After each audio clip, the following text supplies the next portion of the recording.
G'day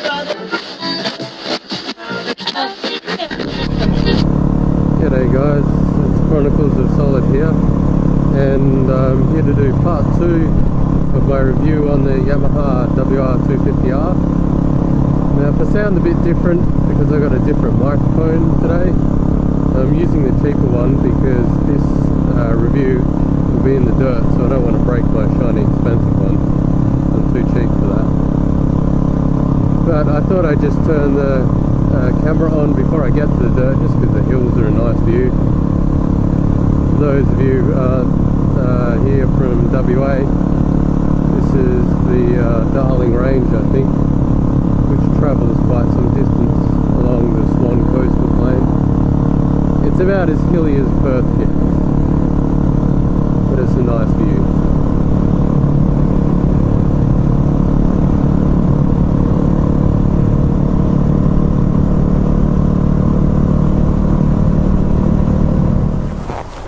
G'day guys, Chronicles of Solid here. Just back for part 2 of my review of this, the WR250R Yamaha. And as promised, I mean, this stuff, dirt or gravel, whatever you want to call it. I'm just in, I can't actually pronounce the name of it, it's in Aboriginal. Yeah, I'm not even going to try and pronounce that. It's a national forest. So I'm just here to kind of review what she's like in the dirt. Keep in mind, I've got absolutely no dirt skills, so I'm completely new to this really. So I'm probably going to be pretty bad at it. Before I get going, I did forget to comment on, well I didn't forget, but I skipped over 2 things that I wanted to talk about today. And one was the ride height of the WR250R. Now, it's quite a tall bike. I'm 180 centimeters tall. I don't know if you can see that, but the seat's easily up to my hip, so for the height challenge it might be a bit difficult. You can, however, down here there's a link here, you just move it up 1 notch and that'll give you a little closer to the ground, but I prefer to have all that clearance and travel in the suspension just for off-road. It's just easier to have, or better to have rather. The other thing was the handlebar vibration. So I forgot to talk about that last time, but riding up here, the handlebar vibes are really quite low for a single cylinder, which is really nice. It's a smooth little motor, so it makes these runs at 110 k's a lot easier to deal with than some of the other singles I've ridden, namely the DRZ 400S. That was a big negative for me with the DRZ, was just the vibes were far too much because I've got some wrist problems from an accident. So yeah, that's enough for me gas bagging. Let's get on the dirt. This video probably won't be so much of me talking, mainly because I'll be concentrating and not trying to kill myself. So we'll see how we go. I also forgot my GPS, so I have no idea where I'm going, but hopefully I remember how to get out of here.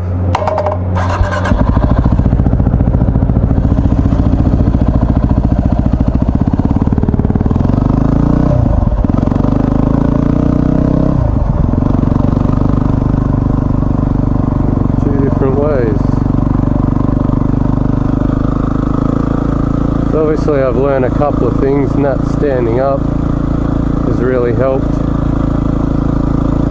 Still a bit sketchy in this really loose gravel.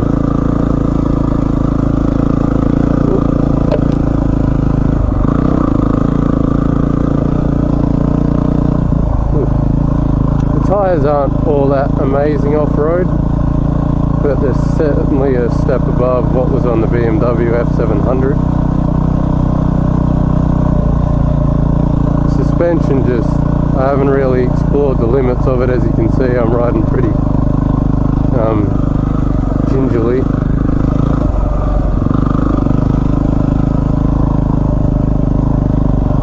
I could probably do with bumping up the preload a little bit.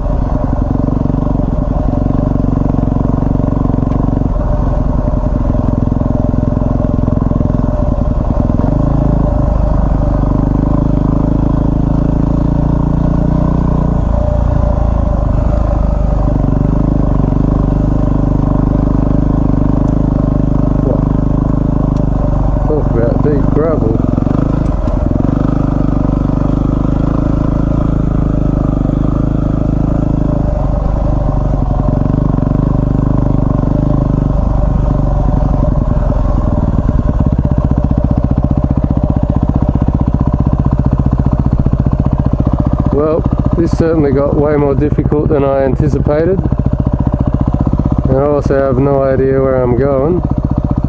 Always makes things interesting. Let's go up this way for a little bit, shall we?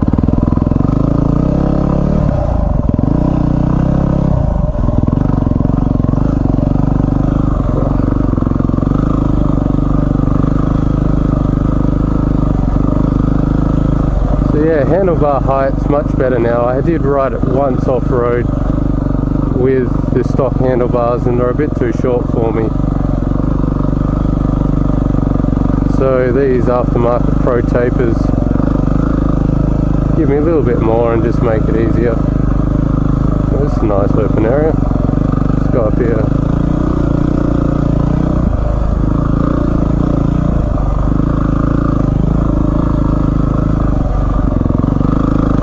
Looks like a lot of dirt bikers come out here for some camping.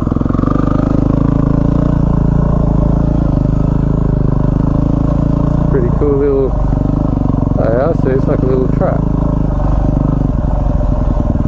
Of course I have no skill.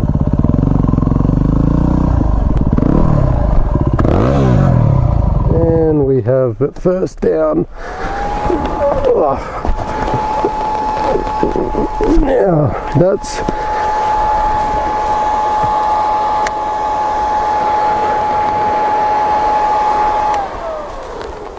the main reason I got this bike.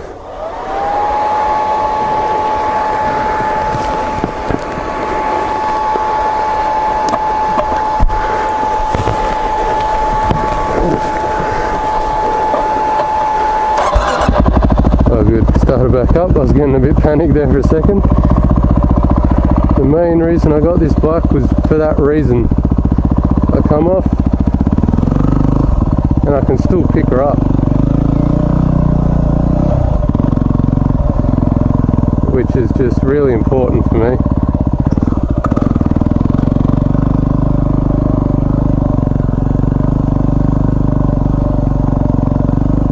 It's actually a nice little spot.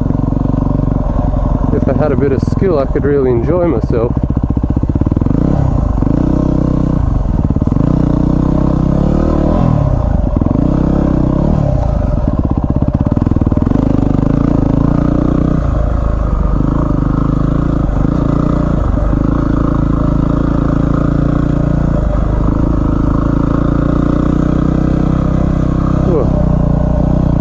Certainly gives you a workout.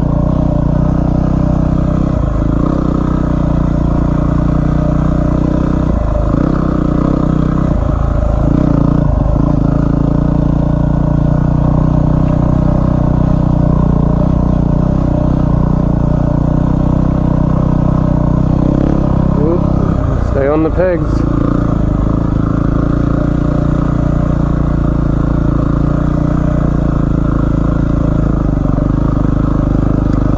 There are probably so many things that I'm not doing correctly,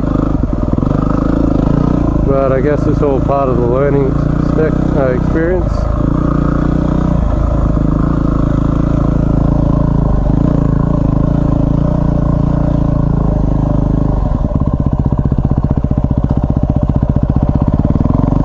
Looking for a spot that I can turn around here.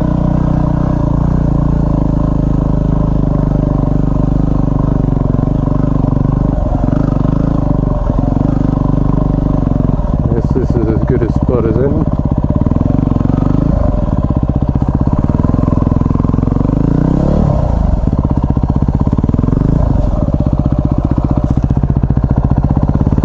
Pretty amazing, this little network of tracks. They don't actually show up on Basecamp or Google Earth.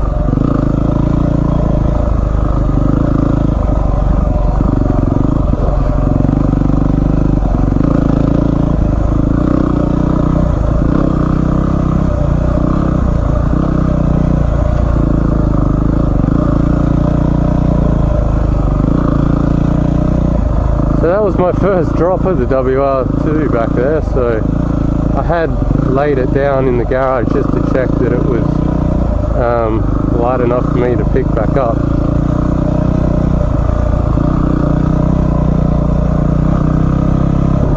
happy at the moment that I didn't go for the 400 or the 650. Bunch of trees everywhere. Or you're in forest, dickhead. Whoop.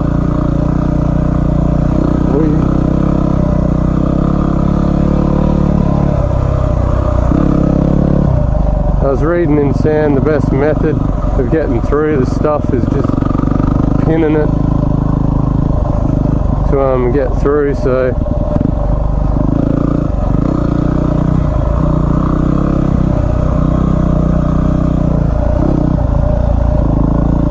what I'm also finding difficult is not getting target fixation. There's so much stuff you got to look out for, but at the same time, if you look at it too long, you end up hitting it. Now, for those who don't ride bikes, target fixation's a phenomenon where you're on the bike, you'll find if you look at something, that's exactly where you'll end up going. So it can be quite dangerous if you don't keep it on check.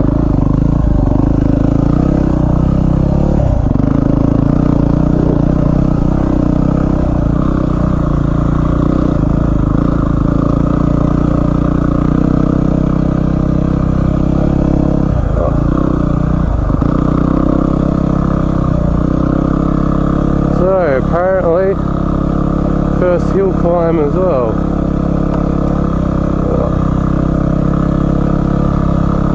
I was actually expecting to be a lot more stressed, but you kind of get used to just the bike being sideways and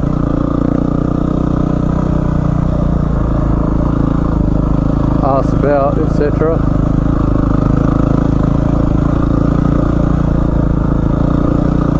I can tell you the suspension on this compared to the F700, obviously, it's just amazing. It's not bottoming out at all.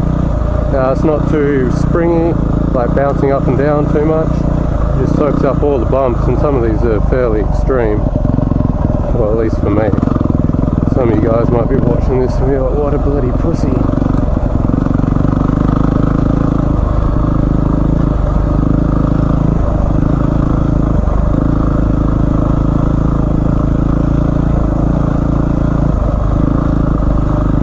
That's actually someone's place, I guess. Here I am thinking there's a hardcore off-road part, and it's just somebody's driveway.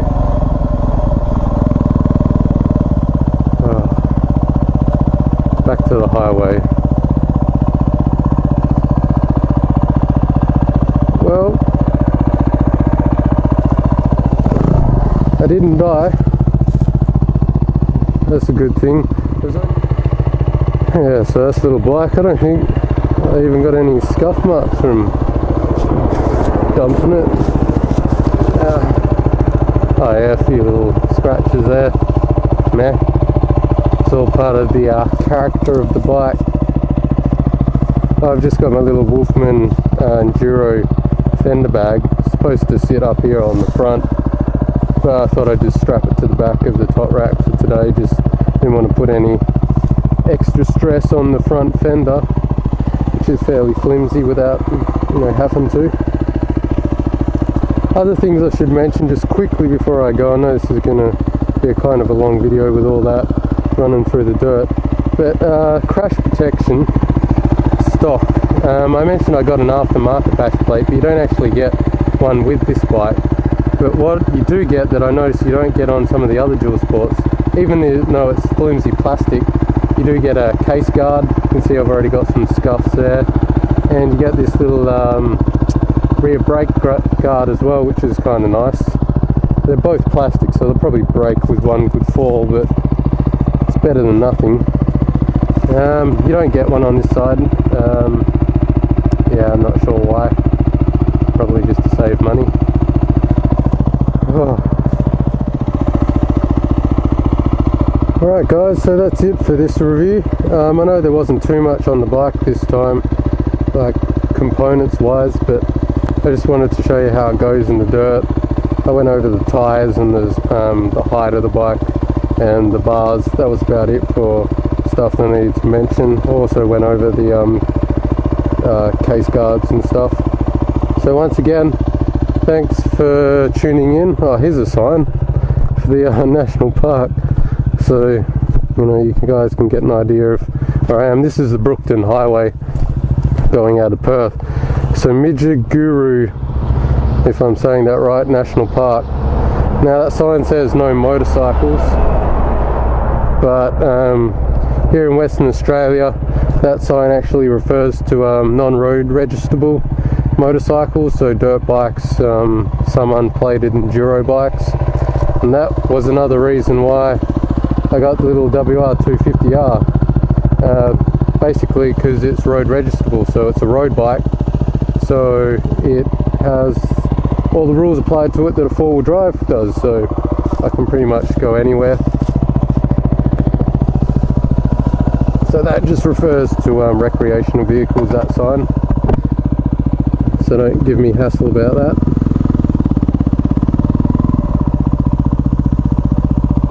Anyway, I'm back out onto the highway, so I might say goodbye to you here. Thanks for tuning in again, and I'm sorry this one's a bit of a mess, but I just wanted to do it in one take because it's hot and quite a way out of Perth. So I'll catch you guys in the next vid. Thanks for watching.